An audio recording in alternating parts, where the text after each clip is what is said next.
Hello students, good morning. आज हम लोग रिवीजन एक्सरसाइज मैथ्स का करने वाले हैं चैप्टर 3 जो कि मैट्रिसेस है। पहले तो हम लोग को ये बताना चाहिए कि मैट्रिक्स है क्या। तो मैट्रिसेस जो होता है ना, मैट्रिक्स का पोलर फॉर्म होता है। ठीक है, मैट्रिक्स क्या होता है? बोलता है matrix is a rectangular array of, यानी कि क्या, रेक्टेंगुलर अरेंजमेंट होना चाहिए किसका, नंबर का या फिर एलिमेंट का। अब वो नंबर या तो मान लेते 1 2 3 4 5 6 है, तो हम लोग क्या करेंगे, इसको रेक्टेंगुलर ब्रैकेट में इसको अरेंज कर लिए, तो ये हम लोग का मैट्रिक्स के फॉर्म में आ गया। और वैसे भी हम लोग जो भी लिखते हैं उसका नाम लिखते हैं, तो ए हो गया इसका मैट्रिक्स। तो हम लोग को ये चीज़ डिस्कस करना है कि हम लोग कैसे मैट्रिक्स करते हैं, उसका टाइप, उसका ऑपरेशन यानी कि एडिशन, सब्ट्रैक्शन, मल्टीप्लिकेशन और फिर इनवर्स ऑफ मैट्रिक्स तक हम लोग को पढ़ना है। तो आज हम लोग पहले ये सीखेंगे। तो पहला चीज़ आता है क्या, इसमें कॉलम कौन सा है? तो इसमें हम लोग का जो वर्टिकल वाला है, वर्टिकल में जो भी नंबर है, जैसे ये सारा हम लोग का क्या कहलाएगा, कॉलम कहलाएगा। ठीक है, और हॉरिजॉन्टल में जो भी है, तो ये सारा हम लोग का क्या कहलाएगा, रो कहलाएगा। जब हम लोग रो और कॉलम को समझ लेते हैं, तब हम लोग समझते हैं ऑर्डर ऑफ मैट्रिक्स क्या होता है। ऑर्डर ऑफ मैट्रिक्स, अब ऑर्डर ऑफ मैट्रिक्स क्या होता है? तो बोलता है क्या है कि number of row cross number of column, number of column, और number of row cross number of column हम लोग का क्या होता है, ऑर्डर ऑफ मैट्रिक्स होता है। जैसे इस मैट्रिक्स में हम लोग लेते हैं तो कितने रो हैं, तो हम लोग का R1 और R2 यानी कि 2 रोज हैं, और कितने कॉलम हैं, C1 C2 और C3 3 कॉलम। तो ये हो गया हम लोग का ऑर्डर ऑफ मैट्रिक्स कितना, 2/3। जब हम लोग ऑर्डर ऑफ मैट्रिक्स पढ़ लेते हैं, जब हम लोग पढ़ते हैं कि total number of elements, total number of elements. अब टोटल नंबर ऑफ एलिमेंट्स क्या होता है? तो जो भी हम लोग का नंबर ऑफ रो है, number of row into number of column, number of column, और इस दोनों का जो रिजल्ट मिलेगा वही हम लोग का क्या होगा, टोटल नंबर ऑफ एलिमेंट। जैसे कि ए मैट्रिक्स का नंबर ऑफ एलिमेंट क्या हो जाएगा हम लोग का, जैसे एग्जांपल में ले लेते हैं, number of elements of matrix A, तो क्या हो जाएगा, नंबर ऑफ रो कितना है, 2 है, नंबर ऑफ कॉलम कितना है, 3 है, तो ये कितना हो जाएगा, 6। यानी कि टोटल नंबर ऑफ एलिमेंट्स कितने हो गए हम लोग का, 6। जब हम लोग ये सब चीज़ सीख लेते हैं, तब हम लोग का सीखना होता है क्या, construction of matrix. Construction of matrix. अब मैट्रिक्स हम लोग बनाएंगे कैसे? तो इसमें हम लोग का कभी ना क्वेश्चन दे रखता है कि जैसे एग्जांपल लेते हैं कि कंस्ट्रक्ट और मैट्रिक्स 2/2 whose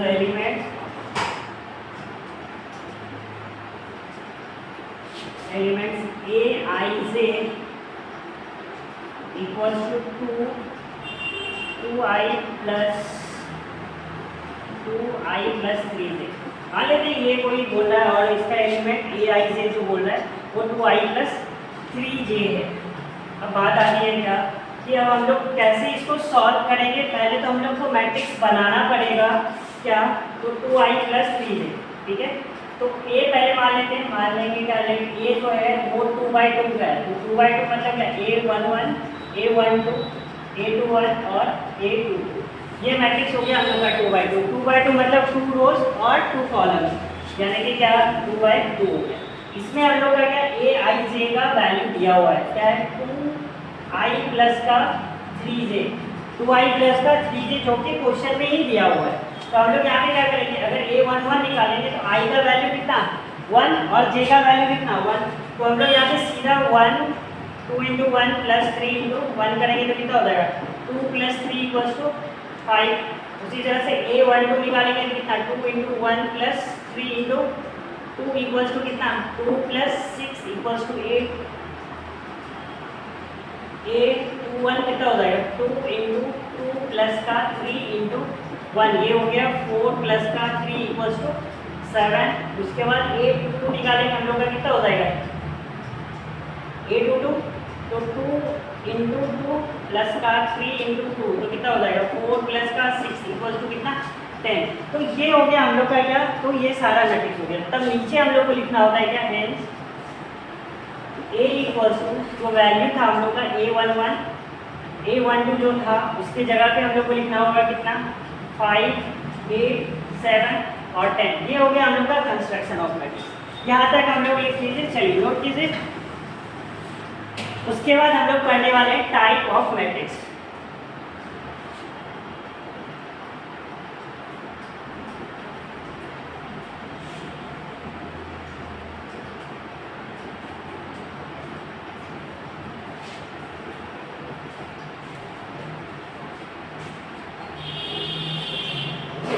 क्या है type of matrix.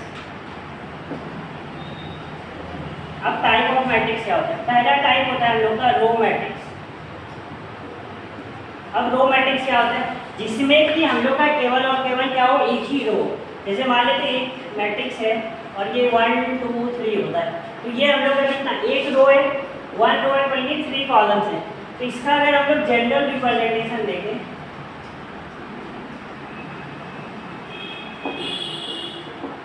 General representation क्या होगा, कोई भी मैट्रिक्स है इसका मतलब ए आई से इसके क्या होंगे, एलिमेंट्स होंगे, पर लेकिन इसका रो जो होगा वो 1 ही होगा और कॉलम हम लोग का कुछ भी हो सकता है। ठीक, ये हो गया हम लोग का क्या, तो रो मैट्रिक्स। दूसरा हम लोग का पढ़ना होता है column matrix. Column matrix, column matrix में क्या होता है ना कि उसमें सिर्फ और सिर्फ एक ही कॉलम होना चाहिए। 1 2 3 रो कितना भी होता है, पर लेकिन कॉलम क्या होना चाहिए, एक ही होना चाहिए। इसमें 3 रो और 1 कॉलम है, तो इसका जनरल रिप्रेजेंटेशन क्या होगा,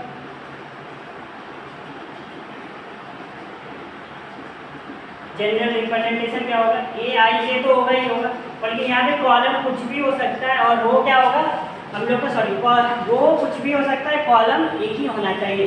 तो हम लोग का ये क्या हो जाएगा हम लोग का कॉलम मैट्रिक्स। तीसरा आता है हम लोग का रेक्टेंगुलर मैट्रिक्स।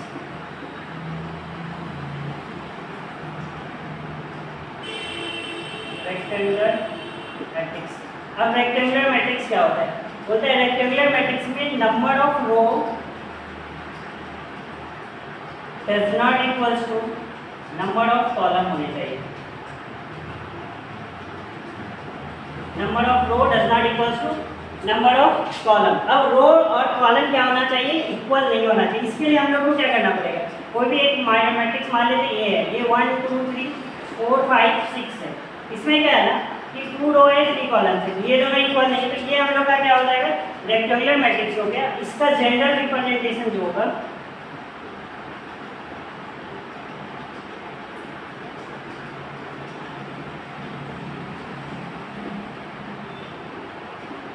जनरल रिप्रेजेंटेशन, देखो कोई भी मैट्रिक्स हम लोग का क्या होगा, ए आई से होगा और इसका जो ऑर्डर है वो तो हम लोग का क्या होना चाहिए, m into N.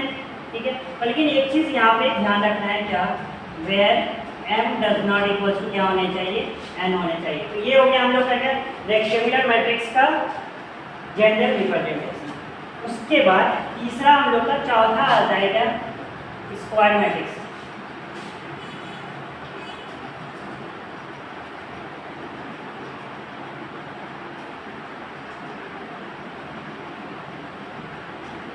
Square matrix, अब स्क्वायर मैट्रिक्स क्या होता है, जिसमें कि number of row equals to number of column हो जाए।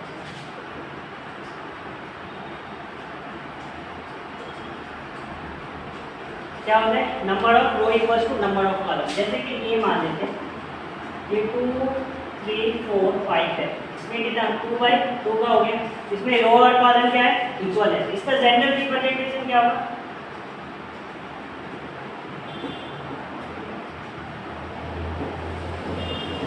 जनरल रिप्रेजेंटेशन, जनरल रिप्रेजेंटेशन क्या होगा इसका, ए आई से होगा और ये m इंटू एन होगा, लेकिन वेयर m इक्वल्स टू क्या होना चाहिए, n होने चाहिए। तब हम लोग का क्या होगा स्क्वायर मैट्रिक्स। जब हम लोग स्क्वायर मैट्रिक्स पढ़ लेते हैं तब हम लोग को पढ़ना होता है डायगोनल एलिमेंट्स। डायगोनल एलिमेंट्स, अब डायगोनल एलिमेंट्स क्या होगा, तो हम लोग कोई भी स्क्वायर मैट्रिक्स लिखते हैं, a equals to a11 a12 a13 a21 a22 a23 a31 a32 और A 3 3। ये हो गया हम लोग का 3x3 का कोई भी स्क्वायर मैट्रिक्स। बोलता है क्या कि डायगोनल एलिमेंट्स जो होगा, डायगोनल एलिमेंट्स होगा जिसका कि नंबर ऑफ रो और नंबर ऑफ कॉलम क्या हो जाए, इक्वल हो जाए। जैसे कि A11 हो गया, A22 हो गया और A33 हो गया। ये सारा हम लोग का क्या हो जाएगा, डायगोनल एलिमेंट्स हो जाएगा, ठीक है। और बाकी सब क्या हो जाएगा, नॉन डायगोनल एलिमेंट्स हो जाएगा, नॉन डायगोनल एलिमेंट्स।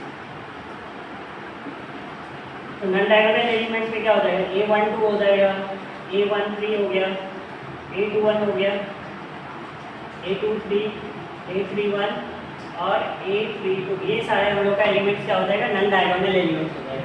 जब हम लोग डायगोनल एलिमेंट्स और नॉन डायगोनल एलिमेंट्स समझ लेते हैं तब हम लोग समझते हैं क्या, डायगोनल मैट्रिक्स। तो इसको मिटाते हैं और डायगोनल मैट्रिक्स समझते हैं।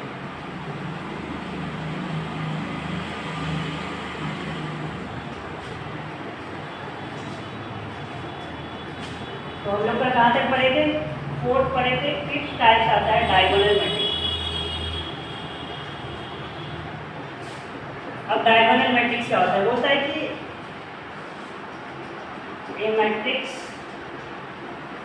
is said to be a diagonal matrix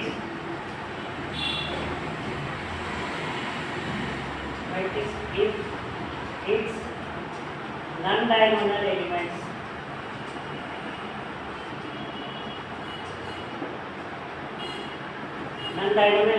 are 0। इसका मतलब क्या, कोई भी मैट्रिक्स होगा पहले इसका डायगोनल एलिमेंट्स तो होना चाहिए, जैसे A11 होगा, A22 होगा और A33 होगा। बाकी क्या होगा, ये सारा 0 होना चाहिए।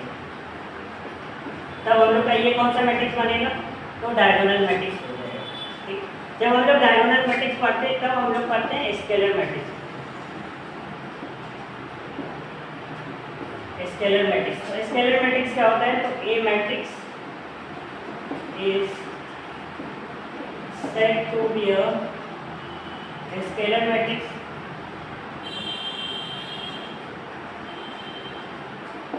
if its diagonal elements are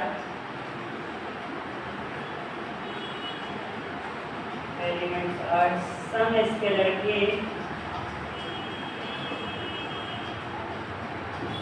and non-diagonal elements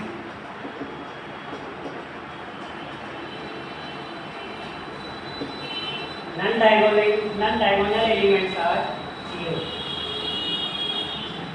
इसका मतलब क्या कि डायगोनल एलिमेंट्स तो होगा, बाकी नॉन डायगोनल एलिमेंट्स का हो जाएगा, 0 हो जाएगा। जैसे कि इसका एग्जाम्पल देखते हैं, मान लेते हैं A इक्वल्स टू है, तो डायगोनल एलिमेंट्स कुछ भी हो सकता है, ठीक है। पर लेकिन हाँ, डायगोनल एलिमेंट्स क्या होना चाहिए, सेम होना चाहिए, इक्वल होना चाहिए। यानी कि के है, ये भी के होना चाहिए और ये भी A33 भी क्या होना चाहिए, के है। के कांस्टेंट है, इसका वैल्यू कुछ भी हो सकता है। और फिर नॉन डायगोनल एलिमेंट्स सारा क्या होना चाहिए, 0 होना चाहिए। तब ये हम लोग का एलिमेंट्स कौन सा बनेगा, स्केलर मैट्रिक्स बनेगा। जब हम लोग स्केलर मैट्रिक्स सीख लेते हैं तब हम लोग सीखते हैं क्या, 7 टाइप सीखते हैं आइडेंटिटी मैट्रिक्स। अब आइडेंटिटी मैट्रिक्स क्या होता है, तो आइडेंटिटी मैट्रिक्स को हम लोग आई से डिनोट करते हैं और इसका क्या होता है ना, डायगोनल एलिमेंट्स 1 होना चाहिए और नॉन डायगोनल एलिमेंट्स क्या होने चाहिए, 0 होने चाहिए, ठीक है। इसका मतलब ये हो गया 3/3 का है, तो इसको हम लोग I3 भी बोल सकते हैं। अगर I2 लिखना हो तो क्या लिखेंगे, 1 0 0 और 1। ये हो गया हम लोग का क्या, आइडेंटिटी मैट्रिक्स। जब हम लोग आइडेंटिटी मैट्रिक्स सीख लेते हैं तब हम लोग को सीखना होता है क्या, इक्वल मैट्रिक्स। क्या सीखना होता है, equal matrix.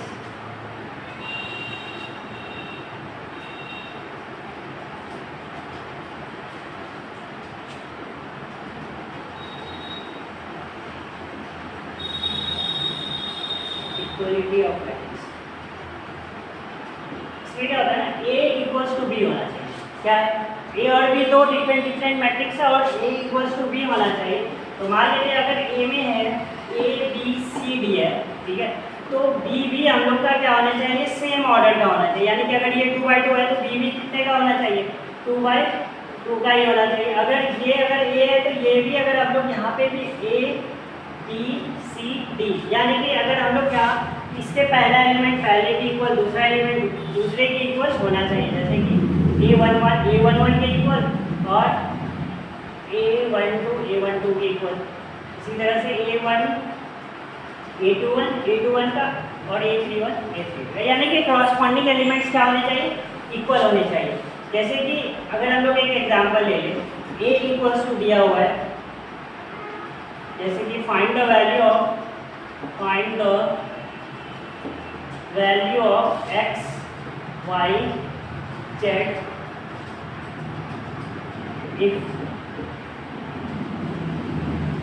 x y z 5 equals to 3 6 2 5, ये हम लोग का z है, ठीक है। तो यहाँ पे हम लोग को सिंपल लिखो, पहला A11 के इक्वल, यानी कि x के इक्वल क्या हो जाएगा 3 हो जाएगा, y के इक्वल क्या हो जाएगा 6, z के इक्वल क्या हो जाएगा 5। तो इस तरह से हम लोग क्या करते हैं ना, कॉरस्पॉन्डिंग एलिमेंट्स को इक्वल करते हैं, और हम लोग का क्या होता है इक्वल। हमेशा एक ही बात ध्यान में रखिएगा, क्या इक्वल, दो इक्वल मैट्रिक्स क्या होगा, तभी होगा जब उसके ऑर्डर और कॉरस्पॉन्डिंग एलिमेंट्स सेम हो गए। यानी कि अगर वैल्यू निकालना हो तो पहला एलिमेंट पहले एलिमेंट के इक्वल और दूसरा एलिमेंट दूसरे इक्वल के एलिमेंट्स, यानी कि कंपेयर करना है। फिर कोई भी दो चीज़ क्या होता है इक्वल होगा, और दो चीज़ कब इक्वल होता है कि जैसे हम लोग दो चेयर ले लेते हैं, दो चेयर को इक्वल करने के लिए हम लोग को क्या, उसकी कंपनी सेम होनी चाहिए, उसका कलर सेम होने चाहिए, उसका डिज़ाइन सेम होने चाहिए, हाइट सेम होनी चाहिए, यानी कि तो सारे चीज़ सेम ही होने चाहिए। उसी तरह से मैट्रिक्स में दो मैट्रिक्स इक्वल होगा तो उसके कॉरस्पॉन्डिंग एलिमेंट्स क्या होने चाहिए, इक्वल होने चाहिए। तब हम लोग समझ आते हैं कि हाँ ये हम लोग का इक्वल ऑफ मैट्रिक्स हो गया।